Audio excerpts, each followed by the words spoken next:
The Girl Who Burned Thee. Episode 7. In the middle of the black, intricate border was a picture of Kieran and me. I had my arms around his neck, giving him a hug from behind. My smile was wide as he kissed me on the cheek.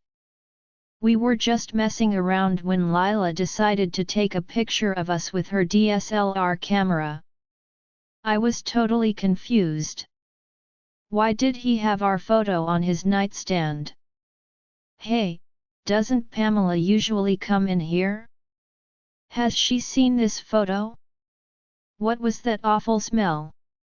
I wrinkled my nose a bit when I caught a whiff of something a bit off. If I were a regular werewolf, I wouldn't have caught the scent. As a healer, everything was heightened. Why did it smell so familiar?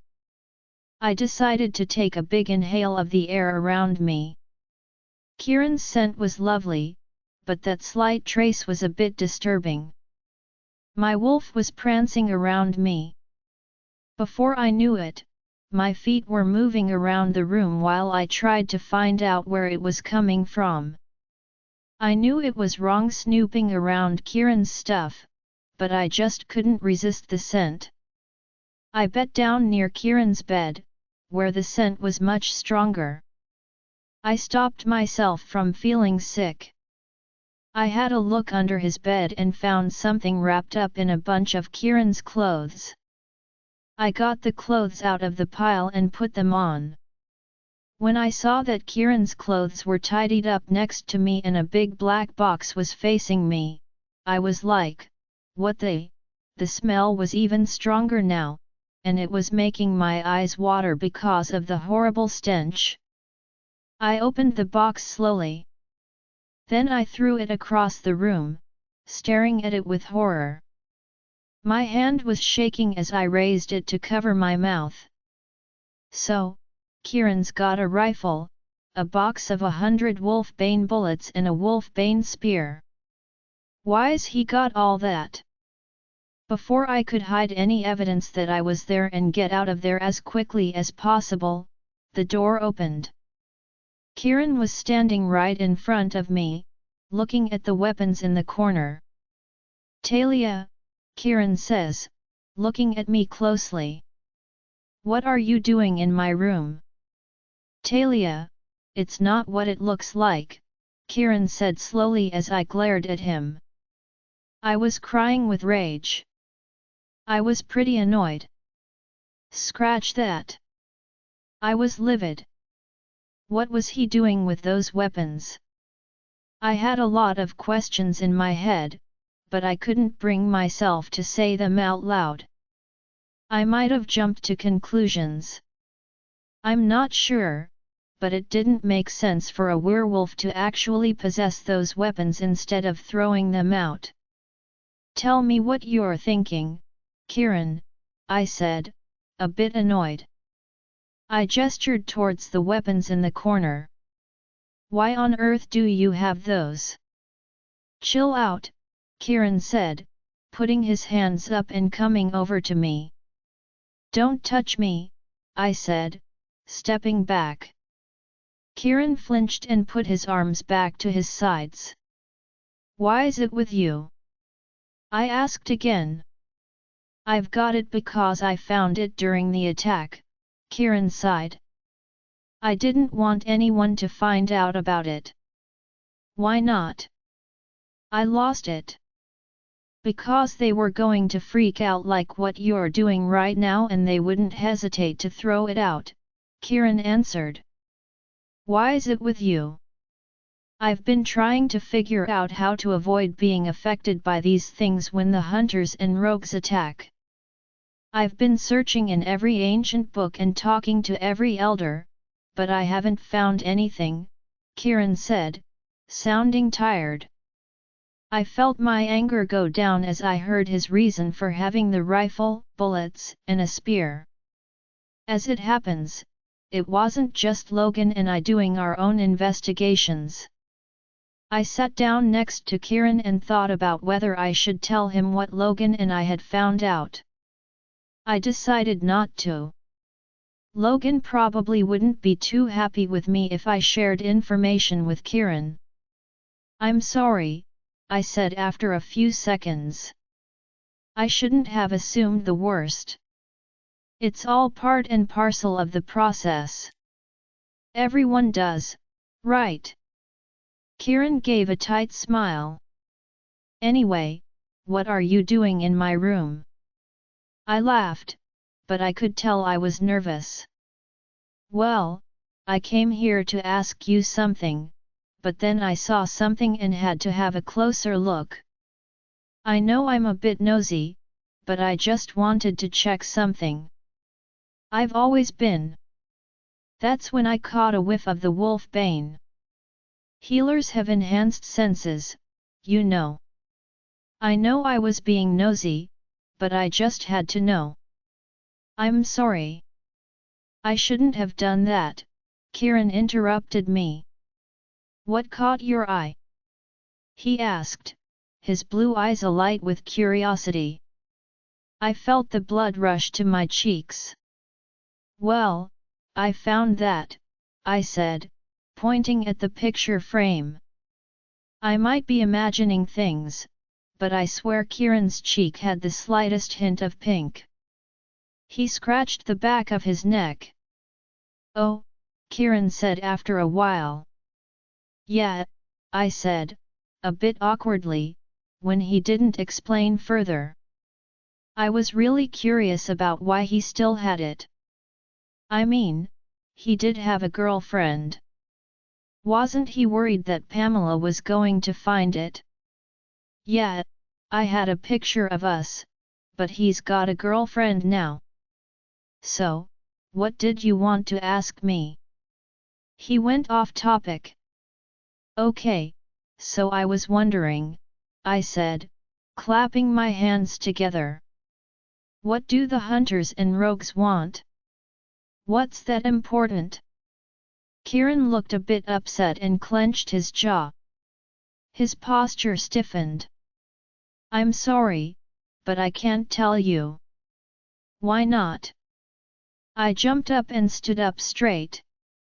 Just Luca and I know. It's classified information. It's better if no one else knows, Kieran explained. Can you just leave it at that, please? I'm ready to help. I yelled. I feel so useless sitting here. You're not useless, Kieran said calmly. You didn't change, did you? You're still a bit nosy, demanding, angry, stubborn, and a little psycho, he joked, smirking. I'm not joking. I gave him a little pat on the chest. You're still violent, Kieran said, ignoring my serious expression and listing more of my negative features. You're a bit pushy. You're a bit controlling. You're... Okay, hush, I said, straight up. Why are you so serious all the time? You're like an old librarian who owns 20 cats. I haven't seen you really enjoying life. You know what you need. Kieran got up from his bed, looking at me with a cheeky grin. What? I asked, taking a step back as he got closer. He gave me a cheeky grin, then quickly grabbed my hips and started tickling me. You need to laugh, Kieran yelled in between my laughs. Stop, I managed to gasp out between laughs. My hiccups followed each giggle. I haven't laughed like this in ages. It felt good. Oops, I missed that laugh, Kieran laughed as I tried to get away from him. Kieran, I yelled when he squeezed my side. That's right, Kieran joked. Scream my name. You're such a perv, I said, slapping his chest. When he squeezed my side again, my leg jumped and accidentally kicked his nuts. His hands immediately left my side, clutching his crotch. He let out a groan and collapsed on the ground. I watched for a bit, eyes wide open, before I couldn't stop laughing. Oh my gosh, I gasped between my laughter and hiccups. I grabbed my stomach and was literally laughing so hard I was crying. That's what you get, Kier. You're going to pay for that, Kieran grunted, as he got up slowly. I watched with horror before running away. I let out a yelp and locked the bathroom door before he could push it open. I've got the key, you know, Kieran said through the door. This is war. You're so immature, I yelled back. His shower head was pretty big and removable. I had an idea, so I laughed a little. I got into the tub, grabbed the shower head and was all set for my big moment. I'm coming in, Kieran yelled. I heard the key jingling and the doorknob turning. When the door opened, I let out an Indian cry before turning on the water and spraying him. His face was priceless. His eyes opened really wide and he opened his mouth a lot. He put his arms in front of him. I'm the immature one? You're making my whole bathroom wet. He cried. I turned the water off while I was laughing. He stood there with his arms crossed over his chest. He was dripping wet, his thin t-shirt clinging to his muscles. His black hair was flat against his head and tiny drops of water were dripping off his chin. I would have been impressed, but he was ready to attack. After a bit of a stare down, Kieran said, "You're gonna regret that." I was gobsmacked when he used his superhuman speed to climb into the huge bathtub with me. Before I could get it, he took it and switched it on. I let out a yelp as the cold water hit my skin. Kieran stopped laughing when I grabbed his shampoo, squirted it at him and said, "Here, try this." He let go of the shower head just in time to avoid the shampoo dripping into his eyes. That shampoo doesn't come cheap. Kieran moaned. I stuck my tongue out at him, wringing my green jumper. You asked for it, I yelled, sounding a bit childish. Kieran sprayed me with the shower head again, so I shot him a look that could kill. You're not playing fair, he moaned. I couldn't help laughing when he almost slipped. Before I could get his shampoo bottle again, he pinned me against the wall and grabbed the bottle. He squirted it on my skin. It was getting sticky and my skin was drying out. He started tickling me again and I hiccuped. Okay, stop, I gasped. I'm out. Truce. Kieran's hands stopped on my hips, but he didn't move to take them off. His smirk turned into the best smile I've ever seen, and his blue eyes met mine. I did my best to keep a straight face when I realized our bodies were flush against each other. You might have wasted some decent shampoo, but let's just call it a day, Kieran joked. You smell like me. I stink, I joked, wrinkling my nose. Kieran made a noise, but he didn't say anything. He just picked up a hand and gently pushed a wet strand of hair behind my ear. I almost closed my eyes from pleasure, but I didn't want to miss the way his blue irises were piercing into mine. For a moment, I forgot all my problems and felt like a normal person. Kieran was the only person who could make me feel like a normal human. He was my mate, but my wolf would keep his distance when we were with Kieran. She'd be too busy getting to know Kieran's wolf. I just felt so grateful to be human for even a few minutes. I thought about Pamela. No girl deserves to be cheated on, and I wasn't going to wreck Kieran and Pamela's relationship. I put my hand on his face and stroked it. I didn't miss how his head tilted closer to my hand, how he choked, and how he looked at me with pain, passion, longing, and a whole host of other emotions flashing in his blue eyes. I put my hand flat on his cheek and smiled. I think I should go, I said, fighting back the tears. When I got out of the tub, I left his bedroom, feeling really sad. Just to let you know, I've got a few more things to add. I was so bored. Cruz, Marin, and I groaned at the same time, which made Marin giggle. Logan was out with Elias having a good time. I knew they went paintballing, go-karting, and skiing. When I asked if I could go, Elias looked guilty.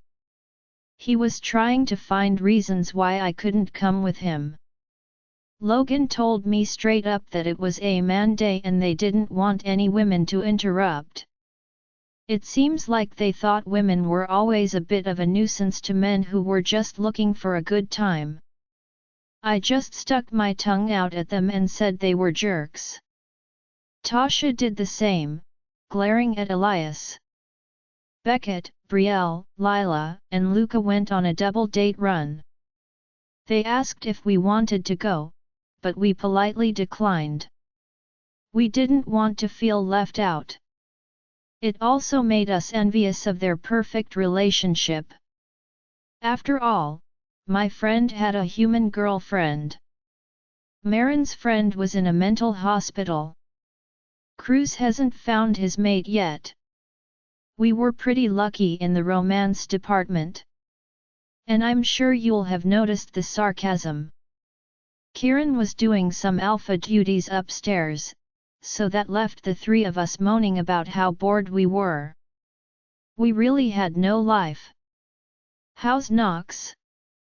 Cruz asked about a topic to chat about after having a think. Okay, Marin replied, swishing her platinum blonde hair out of her face. Her sapphire eyes showed concern for her mate. He's doing so much better. That's great, Cruz said sincerely. I haven't been for ages. I'll go soon. Talia visited, Marin said, clearly excited. She went with Kieran. You went with Kieran?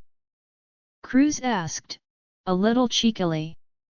How did you get him to go? And what about that war of the exes?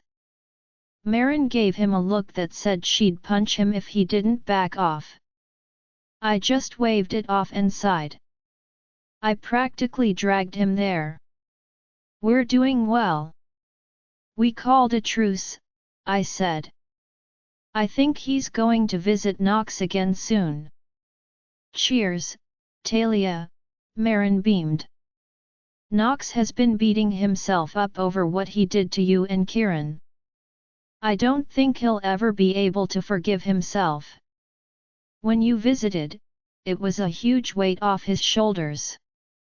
It was for the best, I said, messing about with Cruz's rusty hair. I'm sorry, but I can't help asking. How are things between the two of you? We haven't made it yet, Marin said. He's in a mental hospital. It's a bit strange to get it on in. Okay, we get it, Cruz said, covering his ears with his hands. Nasty. I've got plenty on my plate with Beck and Brielle already. Anyway, Marin said, glaring at Cruz. We're just dating. That's all. I'm lucky I haven't found my mate, Cruz sighed. What? You don't want to find true love? I asked. Cruz always seemed like the type who was constantly on the lookout for true love. I guess I thought wrong. It's a real headache, Cruz moaned, looking at me like it was the most obvious thing in the world. Femme wolves are such peaches. Marin slapped his head. You better watch it, Kavanaugh, Marin said, defending the women. See, Cruz yelled, pointing at Marin's angry face. You're really mean, I told him. Maybe that's because you're already 19 and your heart is getting colder every day without a mate. That's not true, Cruz replied angrily. He was telling a lie. He was desperate for a partner. He just didn't want to let us know because he was ashamed of how he was feeling. So, you're saying that if you found a mate, you'd reject her? Marin asked. No, Cruz answered quickly. I would never let her go through that. So, you've thought about finding your other half? You'd welcome her with open arms, I teased, ruffling his hair. He rolled his chocolate eyes. I'm just a gentleman, that's all. I didn't know gentlemen called females peaches, Marin replied sarcastically. I'm one of a kind, sweetheart. Hey Talia, what's the deal with you and Kieran? Nothing. We're friends, I said, shrugging. Just friends? How's it going for you? Marin asked, looking curious. Okay, I guess. It's going to be tough, but at least we were civil. Making him my enemy is too much drama. I don't like saying this, but it's clear that Kieran's keeping something from you, Cruz said. Marin swallowed, looking away. Kieran had a lot of secrets, so it wasn't a complete surprise. I was a bit surprised, so I just said, why do you think that? Well, every time he thinks he's cut us off, he starts muttering about you, Cruz stated. Right, Marin? Marin nodded. My eyebrows went up in surprise, and I opened my mouth a bit. I didn't really know how to respond to that. What was he muttering? What does he say? I asked, thinking about whether I should hear this information or leave it. He moans to himself about how stupid he is. That one's right. He put you through a lot of crap, Cruz said. He kept on saying how he missed you, and the other day he was on the phone for hours, going on about how good it felt to have you in his arms. I said, feeling a bit embarrassed as the blood started to rush up to my cheeks. He didn't know you were listening. You know, sometimes you forget that you haven't put up the link block if something's bugging you, Marin said, looking at me cautiously. He's always talking about you. He'd swear every time he realized we were listening, but none of us had the courage to ask him what was going on. Why would he talk about me? I asked. I felt butterflies in my stomach. My heart was beating really fast. You're his mate, Marin said, shrugging. I guess. He's got a girlfriend, I pointed out. I don't like saying this, but if he wanted to be with me, he wouldn't be with Pamela right now. He loves her, Cruz said frankly. Marin gave him a good smack across the chest. Sadly, we knew that news a while back. But it still made me feel down and more depressed. But I think there's more to the story than Kieran's letting on. What do you mean? I've got no idea either, but I reckon he's keeping something under wraps, Cruz said. He's definitely keeping a lot under wraps, Marin agreed, nodding her head. He's been acting a bit differently recently. What do you mean by different? He's been acting weird. He's been a bit moody and short-tempered, Cruz answered for Marin. Why? Wouldn't we all want to know? I was trying to get my head around all the info. I had a lot of questions, but I had a feeling that Marin and Cruz didn't have the answers. They were just as clueless and curious as I was. I think he still loves her, Marin started to say, but then the front door opened with a bang. It was so loud that the three of us jumped a foot in the air. We looked at each other, a bit puzzled. We were taken aback when we heard screams of agony, shouting, and the rushing of feet across the tiled floors. Something happened, Marin said, sounding worried, as she stood up. Lila just linked me. What? I asked, gripping her arm. She just stared at the entrance of the living room with frightened eyes. Her face went pale and she was muttering to herself, but I couldn't make out what she was saying. Cruz's face looked a lot like Marin's. He got up as fast as he could.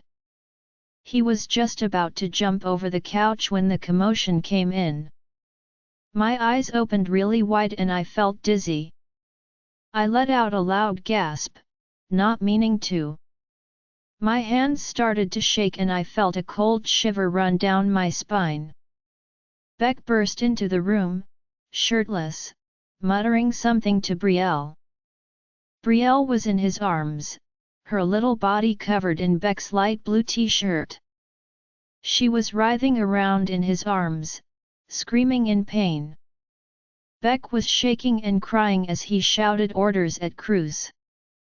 Lila tried to whisper something comforting to Luca, whose face was all red. He was crying. After he punched the wall hard, he tangled his hands in his blonde hair.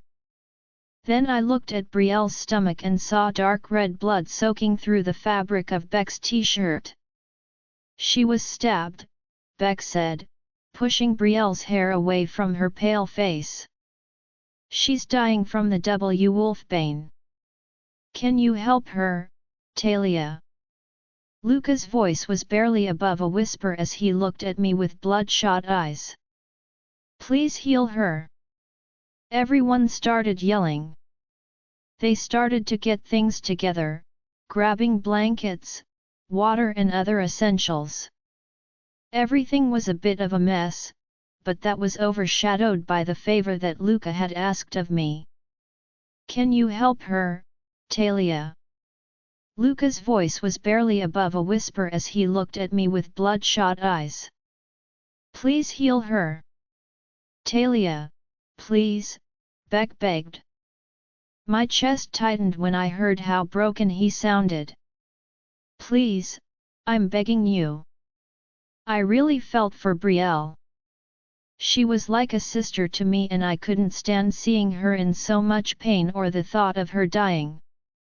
I closed my eyes when she coughed, blood spluttering out. The commotion was much louder now. Everyone was pitching in as much as they could. I'll link Logan, I said, a bit scared.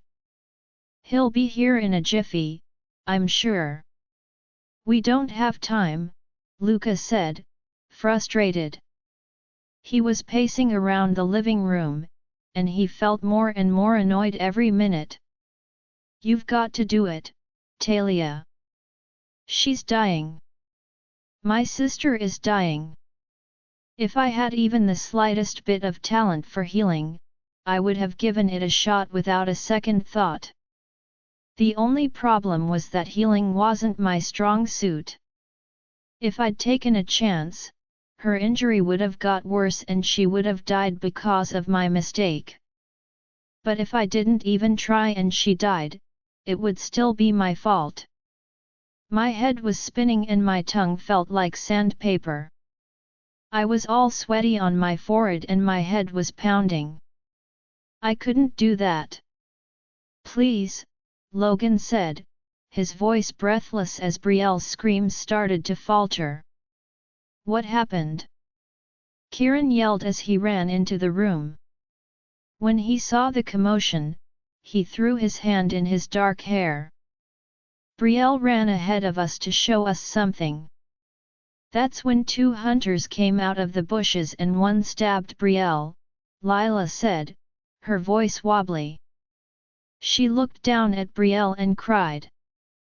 Beck and Luca finished the hunters while I tried to help Brielle. That's when we figured out that the wound was, Lila continued. She didn't even manage to finish her statement. Talia's getting weaker, Luca screamed, pointing at his sister. Help! I might mess it up, I replied, feeling a bit guilty. If I try, it could make things worse. I don't want her to die because of my mistake. Talia, Kieran said, coming over to me and grabbing my head in between his hands. His blue eyes met mine. You could totally do this. Just focus. Don't just stand there if you're the only one who can do something about it. She's dying, Talia. Just focus. Take a breath. You could do it. I looked at Brielle. Her skin was so pale. Her eyes kept rolling back, but Beck refused to let her sleep. She let out a moan of pain. I had to do something. I had to give it a go. Okay, I'll do it, I said quietly, looking into Kieran's piercing blue eyes. You'll be fine, Kieran said, letting go of my face. Everyone went quiet as I started giving orders. Beck, I need you to lay her on the couch. Can someone get water, a whole roll of napkins and fresh clothes for Brielle, please? I also need a first aid kit, I said, feeling much more confident. Beck put Brielle on the couch, gently. She let out a soft moan, clearly in pain. Lila, Cruz, and Marin got all the materials next to me in the next minute. Beck grabbed his mate's hand. Luca was standing next to his twin sister, stroking her hair. I felt like I was going to be sick when I ripped the shirt where the wound was. There were a few gasps, including mine, when we saw the deep cut on Brielle's flat stomach. Blood was gushing out of it. The wound was going black from the wolf bane. I did my best to remain calm before proceeding. I really didn't want to mess up. Instead of thinking about what was going on, I closed my eyes and thought of a positive outcome. I thought of Brielle healthy and glowing, smiling and laughing. I breathed in and out, putting my hands on the cut. I called on the ancient healers, saying the usual words and getting the healing process started. Heightened Makatu. Heightened Makatu. Heightened Makatu, I whispered. I imagined Brielle crying at the altar, smiling broadly at Beck. She looked stunning in her wedding dress. Heightened Makatu. Heightened Makatu, I imagined a wall between a tree in bloom and me. I imagined myself knocking it down and gently brushing past a beautiful golden leaf. Heightened Makatu, I felt a weird kind of heat spread through my body, like a tingle that started in my fingertips. Heightened Makatu. Heightened Makatu, I imagined Brielle telling Beck that she was pregnant. She laughed as Beck picked her up and twirled her around, clearly excited. Heightened Makatu, the tree was glowing. Then, out of nowhere, this pure white wolf with a black heart on her forehead appears, looking at me with proud green eyes. You can do this, my wolf said encouragingly. We were made for this. Heightened Makatu. Heightened Makatu, I found myself saying the words without even thinking. I imagined that Brielle, Lila, Marin, and I went shopping. Brielle always picked out the ugliest things for us to try on. This time, she made me try on a white dress with feathers that made me look like a chicken. She laughed with the other girls as I posed for them. Hilatu Makatu, Brielle and Luca were playing a game. Brielle won. She rubbed it in her brother's face. Hilatu Makatu, the golden leaves were circling my wolf. My wolf opened her mouth, sucking in the leaves. When she was done, it was dark. My wolf stared back at me. She gave him a wolfish grin and said, "Open your eyes," before she disappeared. I opened my eyes slowly. The first thing I heard was a soft moan. My eyes opened wide when Beck and Luca sobbed even louder. Oh no, did I mess up?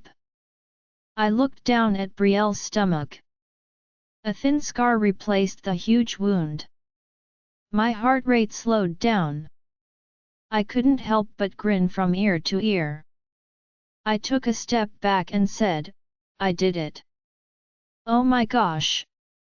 I did it. I couldn't help myself." I leapt to my feet, over the moon. Then, out of the blue, I found myself being pulled into all kinds of hugs. They were really pleased with my work. I felt a bit flustered by all the attention I was getting.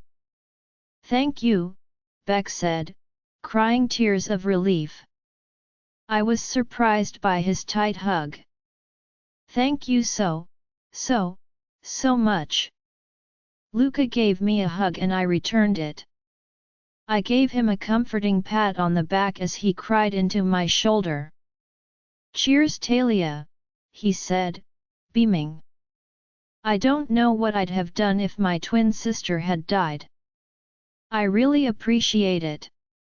"It's all good," I told him, smiling as I spoke the truth. "She'll be fine." "You were awesome!" Marin yelled in my ear. I flinched back and laughed at her. "It was stunning. I swear I saw sparks coming out of your fingertips." "I saw them too." "You did a great job, Talia," Lila said, ruffling my hair. "I knew she was a witch," Cruz joked. "But she wasn't as evil as I thought." I gave him a smack on the head.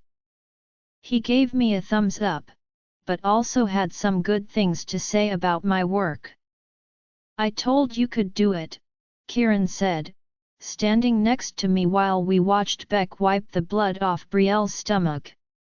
"I was a bit alarmed when you started muttering something in alien. I've got to be honest, that was a bit unattractive." I gave him a little roll of my eyes before giving his shoulder a little pat. "Just messing with you." "You did a great job," he beamed. "Thanks," I said. "For having faith in me." Before he could say anything else, Luca clapped his hands to get everyone's attention. "Guys, Talia has officially learned how to heal." My mates shouted and clapped. I felt flustered again from all the attention. I started to fidget with my feet. Logan came into the living room with a pretzel. He looked down at Brielle and saw everyone's proud faces. "What did I miss?" he asked, confused. We laughed at him. "Just to let you know, I've got a few more things to add." Brielle was doing really well. She was a bit sore and had a fever, but her health was improving little by little thanks to her werewolf abilities. She felt like she owed me her whole life, but it wasn't really in my best interest to look for something in return. I was the kind of person who did favors for others because it was the right thing to do, not because I was expecting anything in return. Logan was pretty impressed with me for finding a way to tap into my healing abilities. His training had also got more challenging. I got most of the tasks he gave me done, though. I've also discovered a new ability. I gave it a go on Brielle, and her fever dropped bit by bit. Logan was literally bouncing for joy at my rare power. I had the ability to improve an illness, but only to a certain extent. After saying the same words over and over again, my throat felt as dry as sandpaper. I finished our training and went to the kitchen. I went straight for the cupboard, reaching up on my tiptoes. In times like this, I really wish I was taller. I smiled to myself when I got the glass cup safely in my hands. "Hey," a woman said out of the blue. I jumped a foot in the air, startled. I turned around, holding the glass close to my chest. "Hey," I said, feeling a bit awkward when I saw Pamela sitting at the kitchen table on her phone. "Sorry I scared you," Pamela apologized, putting her phone down. "Oh, no," I waved off. "I just didn't see you there. I was just trying to get a drink. My throat's as dry as the Sahara. Would you like a drink?" "No, thanks," Pamela said politely. "I'm just waiting for Kieran to come down." I sit down on the seat opposite her. It was really awkward, but it would have been rude to leave Pamela here on her own. I took a swig of water, the cool liquid sliding down my parched throat. Suddenly, the sound of Pamela's phone ringing cut through the uncomfortable silence. "Sorry," she said, turning her phone down. "I'm just texting my mum. I haven't spoken to her in ages. My parents are divorced." I was pretty surprised at how easily she said it. She didn't seem at all embarrassed that her parents weren't together anymore. "It's all right," I told him. "You should talk to your mum." "I'm sorry to hear about your parents' divorce." "My parents were divorced too," I added when Pamela didn't say anything. I was surprised at how open I was with her.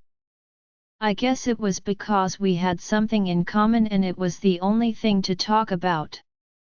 I'd much rather say the most embarrassing things than sit here and stare at her while there's an awkward silence between us. "They were? So they got back together?" Pamela asked, folding her arms on top of the table. "Not quite," I said, shaking my head. I was amazed at how open I felt with this person I barely knew.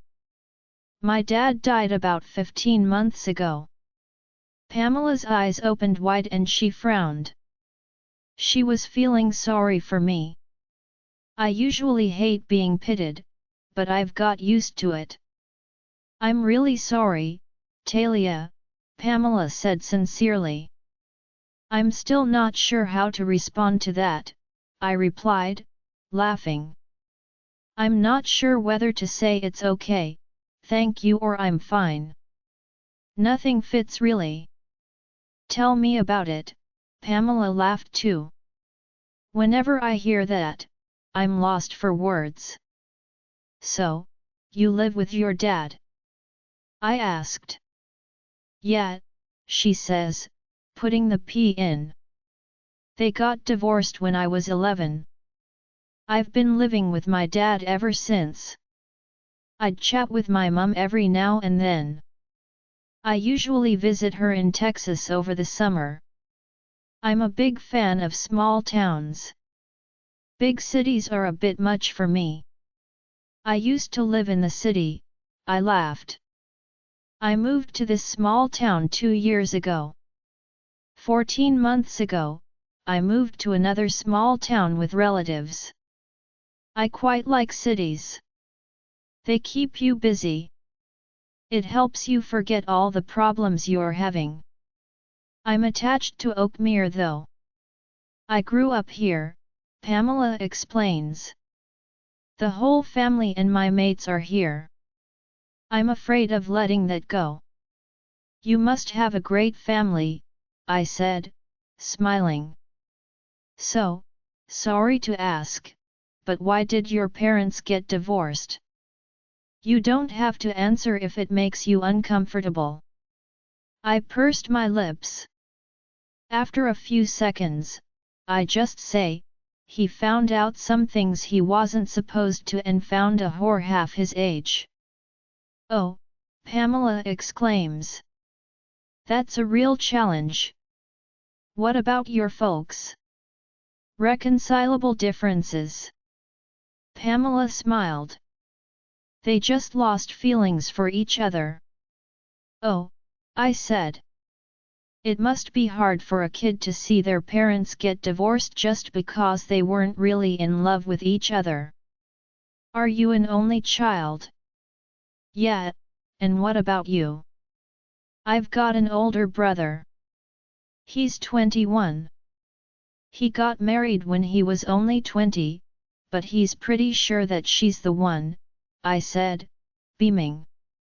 I've always been the type to brag about Elias. That's cute, Pamela said, smiling genuinely. What about your mum? What's she like? She's great, I said honestly. She's a great mum. She does everything for us. She owns her own business. She's a fashion designer. My mum is a real superhero, she'd take bullets for us. Talking about her made me feel all emotional. I was proud to be her daughter. That's awesome, Pamela said. My dad's got a business too, but it's just a small shop in town. What store? I asked, taking a sip of water. The Huge Spot, Pamela replied. I was gobsmacked when I saw Pamela. Yeah, I know. He sells guns for a job. It's not something I'm particularly proud of. Your dad's Simon? I asked, a bit worried. You know him? Pamela asked, sounding a bit suspicious. Yeah, I mean, I've heard about him around town. I heard he's a good shot, I lied. Did Kieran know Pamela's dad was a hunter? Did he know he was the one who created those vile weapons? If Pamela found out what we were, we'd be dead in a second. Would she have a go at her boyfriend? Was she working undercover? She seemed genuine and a bit out of her depth. Why on earth was the world so messed up? I'm so confused. Yeah, he's pretty good with the guns, Pamela agreed. Has Kieran met him yet? I know Kieran's into guns, I lied again. I was wondering if Kieran knew what he was getting himself into. I couldn't stand to see him hurt. Yeah, Kieran and my dad get along pretty well. Kieran's my dad's favorite. My dad sometimes teaches him how to shoot at the ranch, Pamela says happily, while I am anything but happy.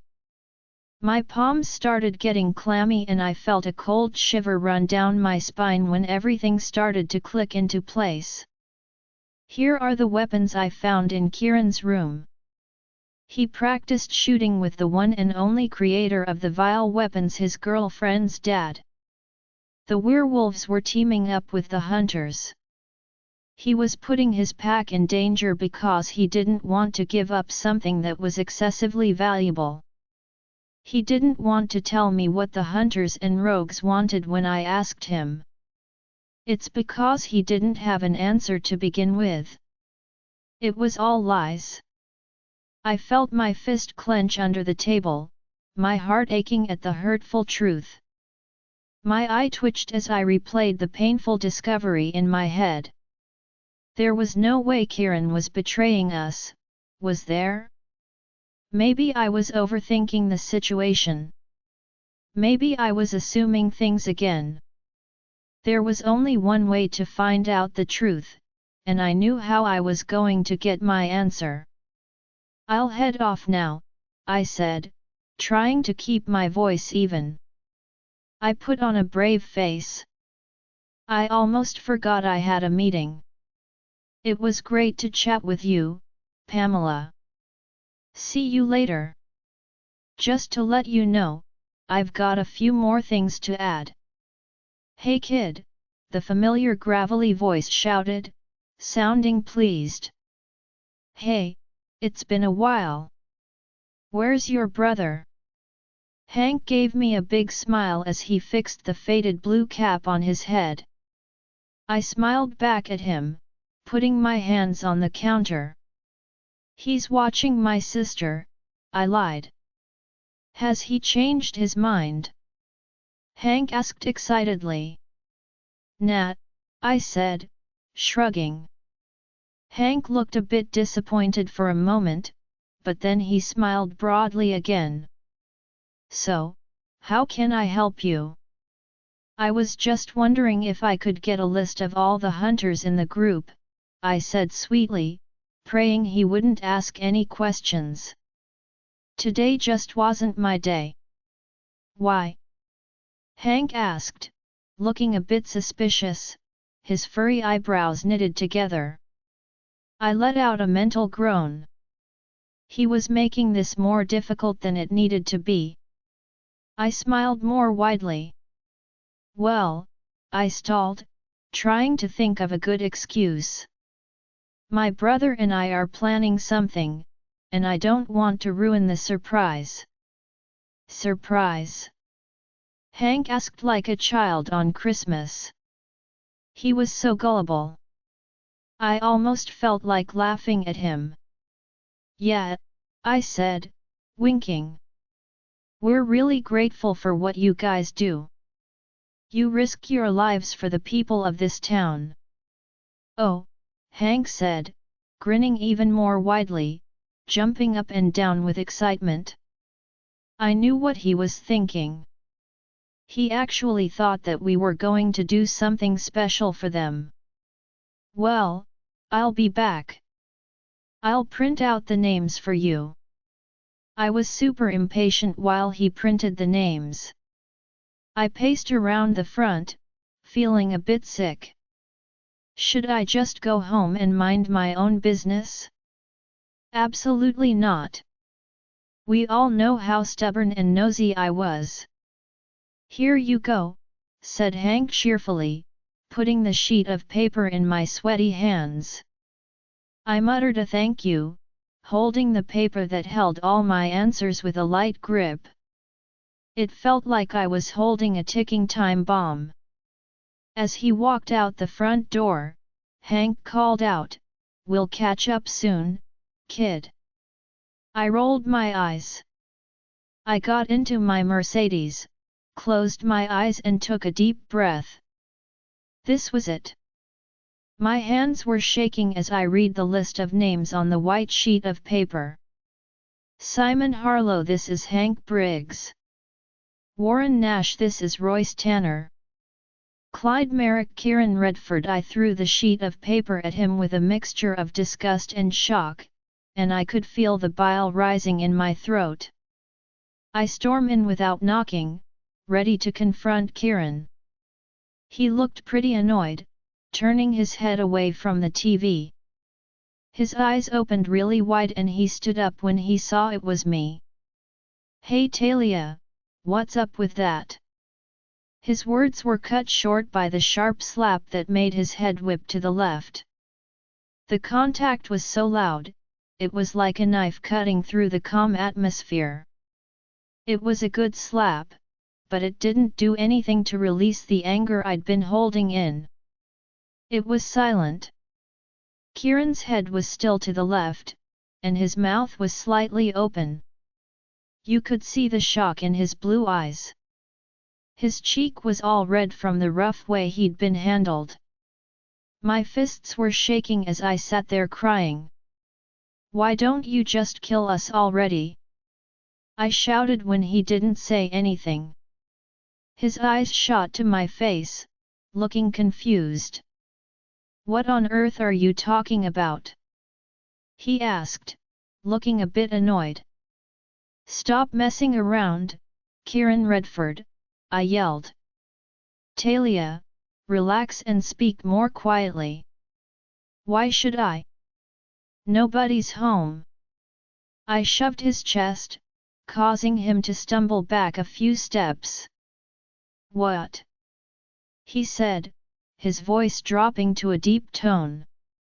It was obvious that he was annoyed. "What's wrong with you? Could you just stop lying for a minute? Can you just stop it for a minute? Do you think I'm stupid? I found out your dirty little secret." "I still don't get what you're saying," Kieran yelled back. "Oh please," I laughed sarcastically. "First, I find weapons that could kill werewolves in your bedroom, Kieran. They kill your own people.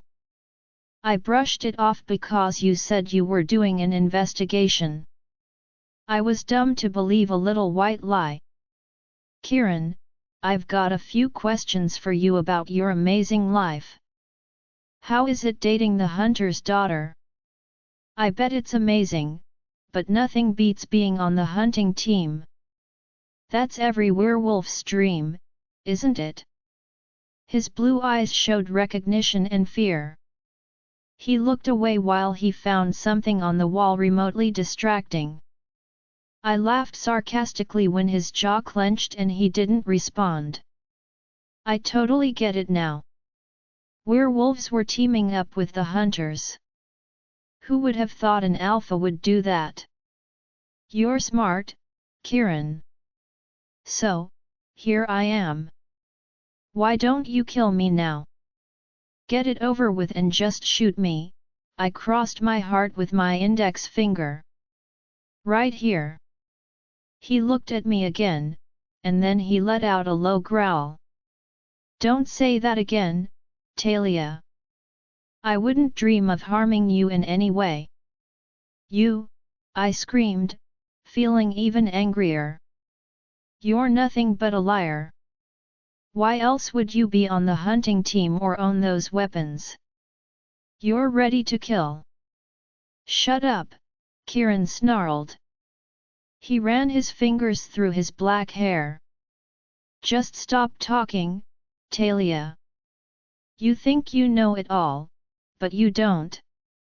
You think you've got it all figured out, but you're missing a big piece of the puzzle." My mouth closed on its own. "After you left, I used to run every night to get rid of that annoying pain," Kieran sighed. His voice cracked. He sounded completely broken. He sat down on his bed and looked straight at me. "One night, I shifted back. I was just about to head home when I heard the sound of a gun and felt the cold metal of a rifle pressed to the back of my neck. When that wolfbane smell hit me, I thought I was going to die. I turned around and there was Pamela. She was scared, holding the rifle in her shaking hands. I tried to tell her I didn't mean any harm, but she didn't believe me, of course. She almost shot me, but I made a stupid mistake by telling her I'd do anything. I had this mentality that you would come back to me one day." Kieran laughed nervously, scratching the back of his neck. I was glad he wasn't looking at me because my mouth opened wide in shock. I was pretty shocked by the story he was telling and the statement he'd just made. "Anyway," he continued. "Pamela lowered her gun and asked me to do her one favor. She had a boyfriend who was abusive. She told me she'd broken up with him. He kept turning up at her house when her dad wasn't there to rough her up. In the end, she asked me to pretend to be her boyfriend to get her ex to leave her alone. I was a werewolf, so she figured I'd be able to protect myself if this guy came after me. I agreed. I mean, I didn't want to die. She knew what I was.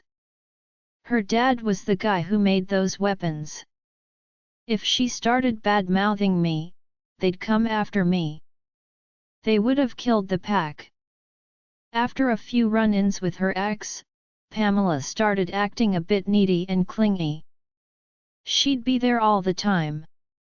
She'd call on and off all the time. She came here one night when I didn't reply to any of her calls or texts. Lila answered the door and said she was my sister. I did try to tell Pamela that I wasn't interested, but she's a psycho. She threatened to kill Lila if I didn't ask her to be my girlfriend. I'd never be able to live with myself knowing my sister was dead because of me. I didn't have many options, so I reluctantly agreed. I didn't want the pack knowing I was dating Pamela. She wasn't special. She wasn't important. I didn't want them to find out she was the hunter's daughter, but Lila made the clear choice of introducing Pamela to the pack. After dinner that night, she wanted to have sex. Once again, she threatened my whole pack and me.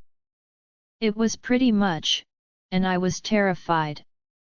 It was tough, but I couldn't stop thinking about you and I was thinking of you the whole time. Just you. I was a bit of a wuss. I actually cried. Could you believe that? I cried when I had been with someone who wasn't you. After that night, I wanted to kill her. I know it sounds horrible, but she was crazy and I couldn't stand it any longer. I wanted to turn her in for basically raping me, but Pamela's a good liar and I found out who her dad was. Her dad was the guy who made those weapons. She could tell him and he'd have my pack and me killed in seconds. I was a bit scared at first, but I decided to use Pamela as an advantage to investigate. I joined the hunting team, but I didn't do any hunting. I managed to get the rogues on board and to join the team. If they decide to attack us, we can attack them before they get to us. I'll do whatever it takes to protect my pack and my family. I found it hard to take in all the information. I had so many questions, but I found it hard to ask them. I wasn't sure which ones to ask first. I was lost for words. The whole room was spinning. How could I not know that my friend was suffering? I was too busy wallowing in self-pity to even realize the pain of my own partner. I thought Pamela was a normal, average, real, and kind-hearted girl. Don't be fooled by how it looks. She was just a psycho freak. Kieran was spot on. I thought I knew everything, but I was wrong. I just assumed the worst from him and I felt so guilty for not having faith in him. I trusted people I didn't even know more than the man I loved. Kieran's shoulders were slumped as he stared at his dark carpet with tired eyes. He was under pressure and in a bit of a pickle. He couldn't do anything about it. It really hurt to see him so helpless. I was so stupid and naive. He did everything to look after us, and everyone looked at him negatively because they didn't know the full story. I mentally slapped myself for thinking he was the bad guy too. After a bit of a wait, I let out a sigh. He was risking everything for us. I really wanted to help him. Kieran, what do they want? I said quietly. He still didn't look at me. No point thinking about it, Talia, he said, cutting her off. Just know that I'm truly sorry for everything. I felt a bit sick. I've only just decided to believe it. I felt really bad that he had to explain everything just so I could say his apology was worth something. Everything made sense now. I was surprised to see that he still had our picture by his bed. Why did he still look at me like that? Why did he spend so much time worrying about how I felt about my mother? Why did he keep apologizing? I just assumed he still loved me. I was hoping that would happen. I'm sorry, Kieran, I whispered, playing with the tips of my brown hair. I'm really sorry about everything. I'm sorry for being a bit of an arsehole to you. I'm sorry for Pamela. I'm sorry for everything and anything. We're both to blame, he said. He looked up and met my eyes. Do you still love me? I blurted out, feeling the butterflies flutter furiously in my stomach. I felt like a 15-year-old whose crush just smiled at her. My heart was beating really fast against my rib cage when his blue eyes melted. The answer was obvious from the way he looked at me. More than anything in the world, Kieran said, smiling. I'm still in love with you, Talia Ainsley, and I've missed you so much. I felt like I was floating when I walked over to where he was sitting. I smiled broadly as I stood between his legs, running my hands through his black hair and resting them on his neck. He wrapped his arms around my waist, pulling me closer to his body. I took a deep breath of his scent, pressed my forehead against his and lost myself in his blue eyes. I love you too, Kier, I whispered, smirking. So much that it hurts. I pressed my lips against his warm ones. Just to let you know, I've had a look at the latest version of the document and there's a few things I'd like to mention. The kiss was amazing. There's no adjective to describe this kiss. It might sound cliché, but it's absolutely true. It had me hooked. I welcomed the fire in my stomach and the heat that spread through my body. It made me realize how much I missed his kisses.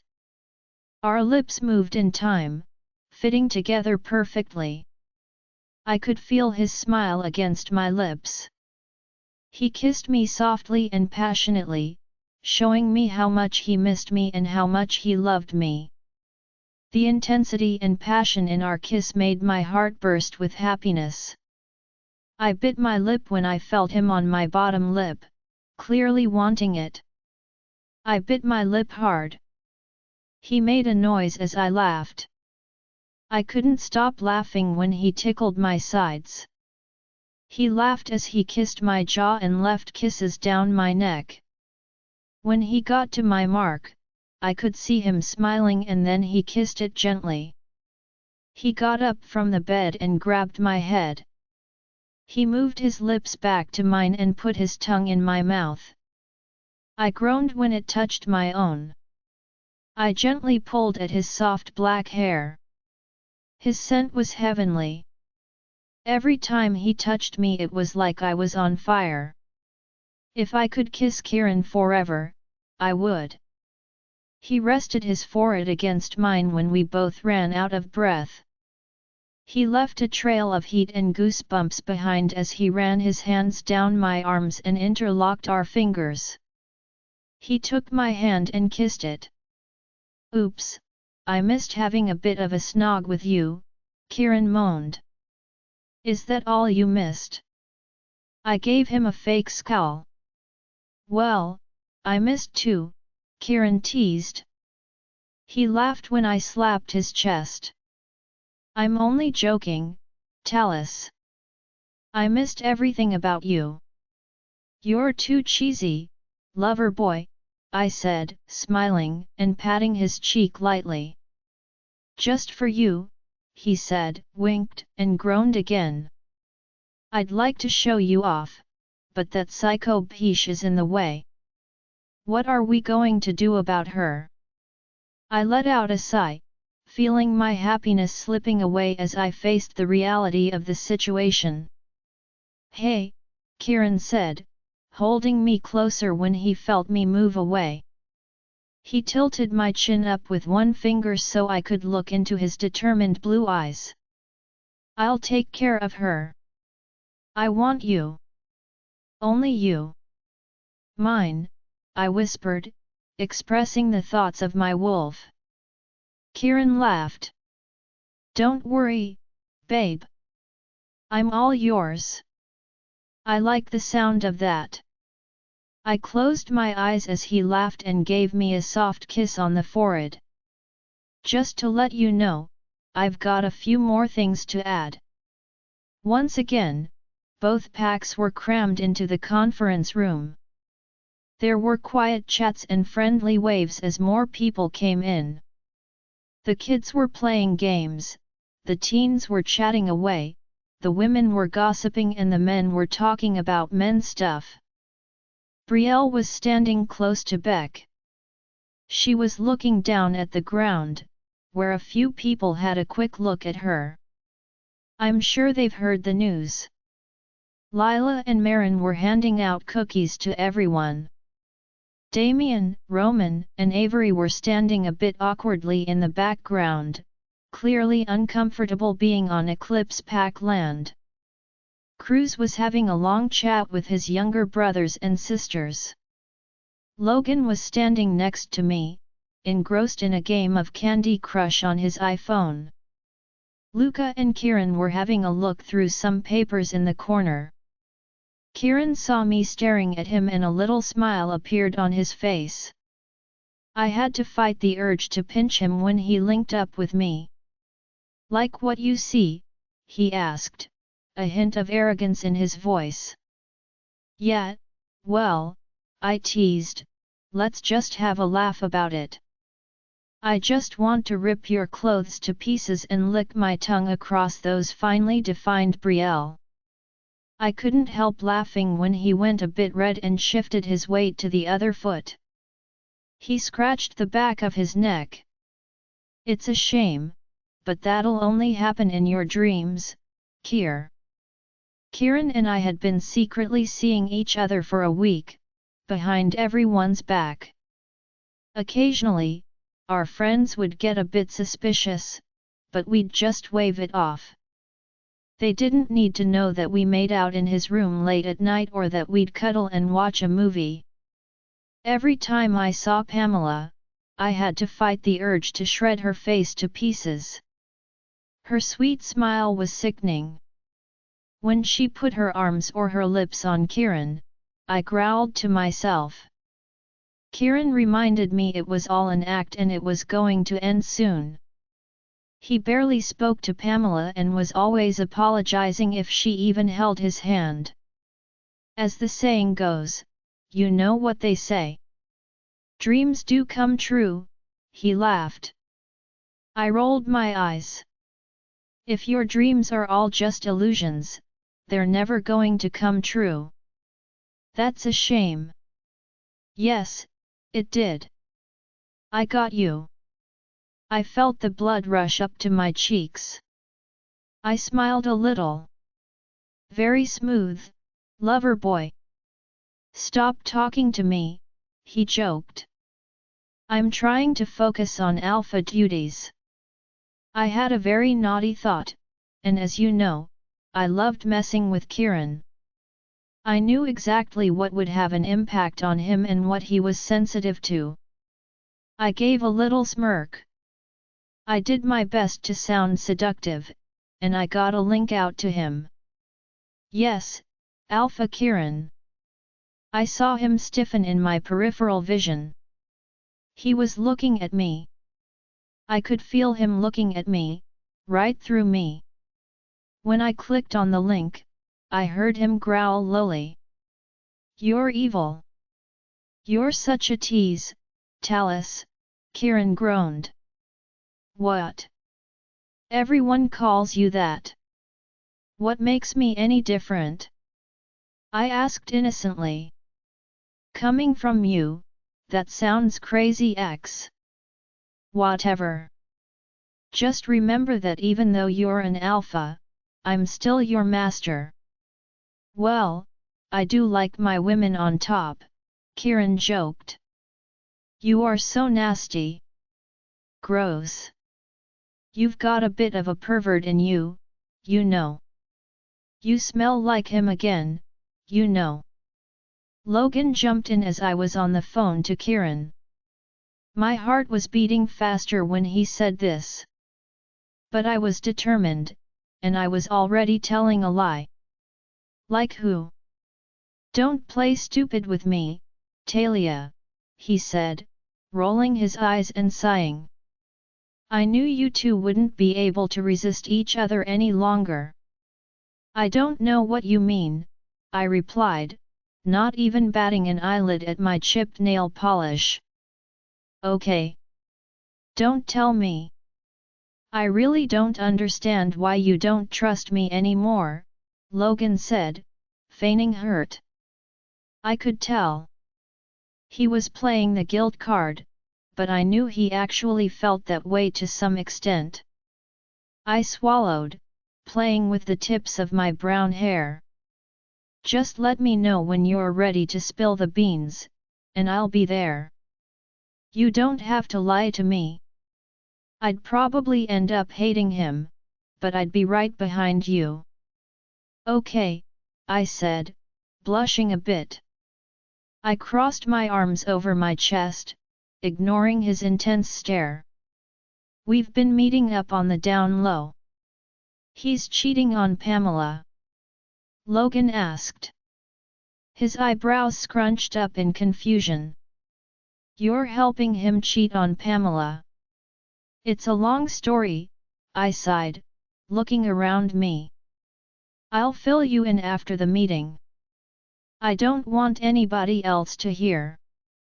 Promise. Promise. A few minutes later, the meeting finally began. Good evening, Luca greeted the crowd, silencing the hushed whispers. Even the children stopped playing and listened to the alpha of the Moonfire Pack. The teenage girls gave him their undivided attention. They were obviously attracted to my best friend. Thank you all for attending our meeting today. We apologize for such short notice, but we have a very important announcement. From the way Luca said this, we all knew that the news wasn't going to be good. Everyone in the crowd watched him with fearful eyes. Their attention was focused on the two alphas at the front of the room. I will give the floor to Alpha Kieran of the Eclipse Pack, Luca announced. He's truly been on top of his game and found out a lot of information that has benefited our packs in many ways. The crowd clapped. My heart swelled with pride at what my mate had done and risked for both packs. He stood at the front with his shoulders squared, smiling gratefully at those praising his work. Thank you, Alpha Luca, Kieran said in a deep voice. I resisted the urge to roll my eyes at the dramatic sighs coming from the majority of the young females. The Moonfire Pack has a great alpha. He has achieved a great deal too. He helped out as much as he could. His dedication and commitment to his pack is admirable. The crowd roared with applause again. I don't remember the two packs ever being this friendly. It was clear that Luca and Kieran had left high school behind them and started afresh. I was shocked to see that the two men were friends. They no longer butted heads or disagreed about trivial matters. In fact, they were praising each other. There's no other way to soften the blow, Kieran said, his voice tinged with sadness. The crowd fell silent again. Even the representatives wanted to hear what the alphas had to say. I've been waiting anxiously for some news on the problem at hand. Therefore, I am just going to announce it as simply as possible. Gulp. Alpha Luca and I order that all werewolves lock up and be on their guard for the next 3 days. Keep your families safe. That is all we ask of each one of you. The attack is unfortunate. After the announcement, there was a huge commotion in the conference room. The men wanted to join the fight to protect their families, too. The women were frightened. The teenagers were quiet, but I could tell what they were thinking. They wanted to keep their distance as much as possible. The little kids really didn't understand what was going on. After all, they were so young. We, the representatives, were speechless. We didn't know how to respond to the news, but we had seen it coming anyway. We knew it was bound to happen. We stood there, trying to regain our composure in front of the frightened crowd. However, I could feel the fear radiating from each one of us. I would be lying if I said I was prepared. I was anything but. Frightened didn't even begin to describe how I really felt. My stomach hurt. My head was pounding. The more I thought about the situation, the more I realized how serious it was. We could die at any moment. One shot from their gun in the right place and we would kiss our lives goodbye. But we had to do this. Our only motivations were our families, our loved ones, and the survival of our packs. We had to do this. Backing down was not an option for us. Once Kieran and Luca had convinced the men that they were not allowed to fight unless it was deemed necessary, they reassured the crowd that everything would be fine. Eventually, the crowd walked out of the conference room, still frightened. Some individuals wished us good luck and thanked us for our bravery. Little did they know that we were shaken inside.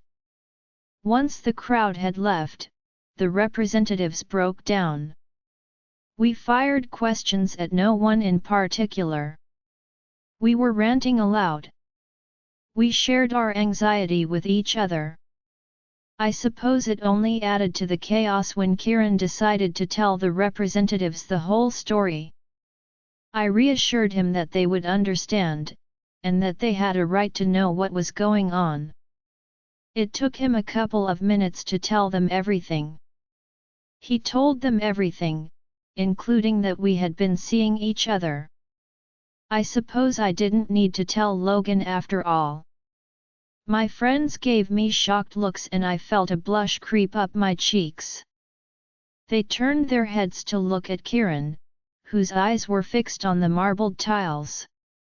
Their mouths hung open and they all looked absolutely bewildered. "Oh my gosh," whispered Lila. Soon, everyone had something to say about it, except for Luca, who knew the whole story. "If I ever see that girl again, I'll rip her to shreds," Marin growled. "What?"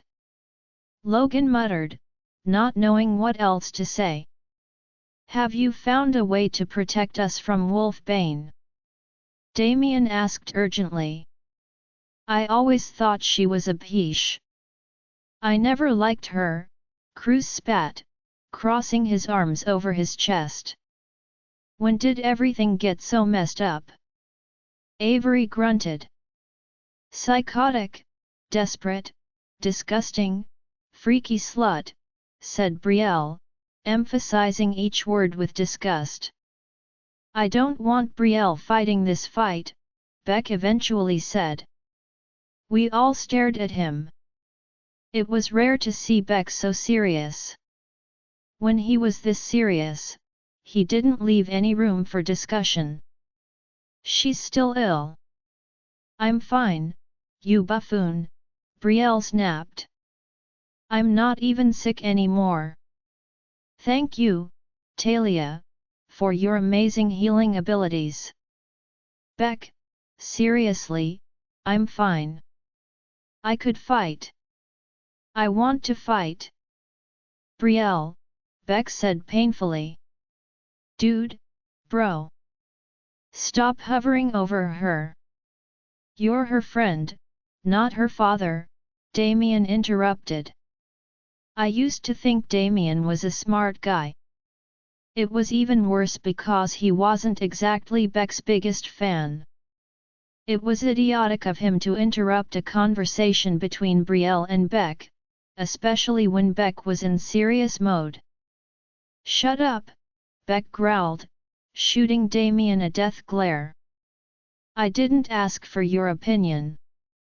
What are you going to do about it, hey?" Damien snapped back.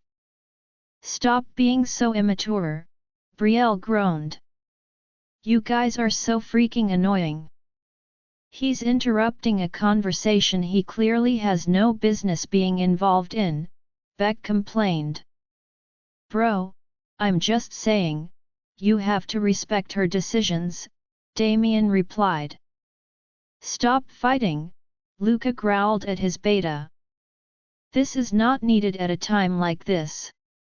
"Beck, I'm afraid the decision is up to Brielle," Kieran sighed, slapping Beck on the back comfortingly. Brielle grabbed Beck's face between her small hands. She whispered something we couldn't hear. When he shook his head, she whispered furiously. Then she grabbed his hand and turned to look at us.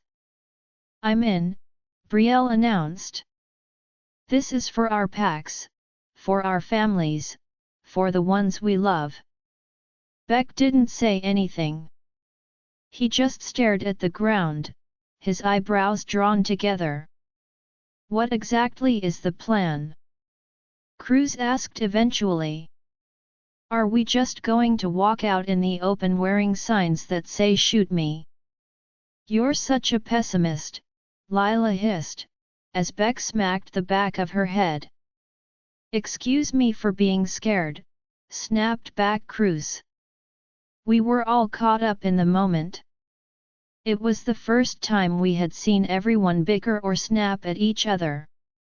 I guess you couldn't blame them with an 80% chance of dying. "We all are," I said, looking everyone straight in the eye. "But we were chosen as representatives for a reason.